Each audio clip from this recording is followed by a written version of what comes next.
An Austin man wants the city to pay up after he drove into water on the roadway and ended up in a 5-foot deep sinkhole. Now that sinkhole, caused by a water main break, caused thousands of dollars in damage to his truck. Neighbors also told the KVUE Defenders it's not the first time a water main break has created hazards on that same Central Tech Austin street. Here's investigative reporter Jenny Lee. So the last time you drove on this street was when? It's been a while. If Avery Matthews has to drive on 49th Street near Shoal Creek Boulevard, I would probably drive on this side of the road. I know that seems a little crazy. He avoids this part because after what happened to him, it felt like something was sucking me in like in a vacuum. Avery's not taking any chances. It just sucked you in. On the night of April 1st, I noticed just some water in the road, and I called 311. And as I continued down the road, my truck gave way, and then this is where it actually sunk right here. A sinkhole partially swallowed his truck. Austin Water says a water main break created the sinkhole, taking crews about a day and a half to replace a broken section of the water main and to fix damage to water valves.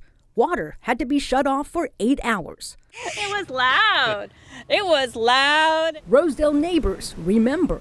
All of a sudden, we could hear all this water flowing into the creek. Oh my God, it was just so much water coming out of the ground.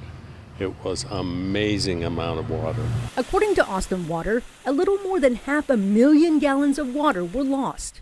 It just breaks there all the time. Denise Ketchum says water main breaks happen so often. We call it Old Faithful. They have a nickname. Why do you call it Old Faithful? Because sometimes when it breaks, it's just shooting straight up in the air like the geyser at Yellowstone. She shared a picture of Old Faithful back in 2007.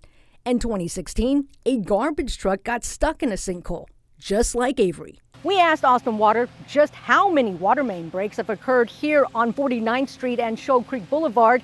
It turns out, since 2000, there have been 9. But the break that created a sinkhole in April caused thousands of dollars worth of damage to Avery's truck. He asked the city of Austin to pay for it. He filed a liability claim with the city. The city denied it, stating that under state law, the city of Austin and Austin Water are immune from liability in this case. The city of Austin also denied our request for an on-camera interview.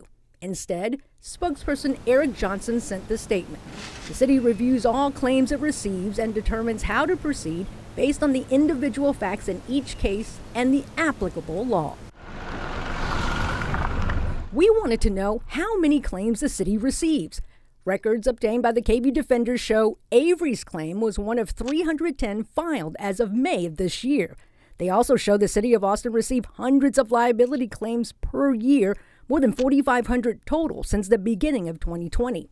The types of claims range from negligence to liability in auto accidents, street conditions, and property damage.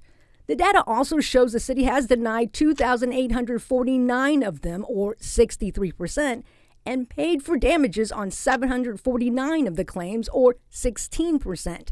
77 claims have resulted in lawsuits since 2020. Unfortunately, really are not a lot of options. Austin attorney Roger Borgelt says sovereign immunity generally protects the government and its agencies and officials from lawsuits. But under the Texas Tort Claims Act, there is one exemption where cities are liable for property damage. You're in an auto accident with a government employee, government vehicle. They're operating during their course of business as a government employee. The waiver means that you can sue them and receive compensation for damage to the vehicle or damage to yourself. But what if the city knew about the issue years beforehand, like in Avery's case, where water main breaks happened in the same stretch of road 9 times in the span of 25 years? Borgelt says it doesn't matter. It doesn't play a role precisely because the law is written the way that it is. It simply limits your ability to make a claim. But Roger, is this fair? It's not fair to the particular individual who was injured, I would say. It's probably, in some sense, fair to the taxpayers so that you and I are not being saddled with paying all of these claims. Avery disagrees. I think that's kind of silly. And says he wasn't the only one with damaged property. Kimberly Osborne's home is on the corner of 49th and Shoal Creek. The day of April's sinkhole. So there was just a ton of water flowing into our garage. Her garage flooded. She says there was so much water, she couldn't leave her home for a couple of days. I couldn't get my car out of my garage. If the city's not going to pay for it, what should they do? Put in the proper infrastructure so that it doesn't happen again. According to Austin Water, there is a capital improvement project underway to replace water and wastewater lines here in the Rosedale neighborhood. But construction for that project doesn't start until late 2026. Yes, obviously very frustrated. All Rosedale neighbors can do now is wait and hope another water main break doesn't happen before the capital improvement project is complete. I would just like people to take accountability for the actions at the end of the day.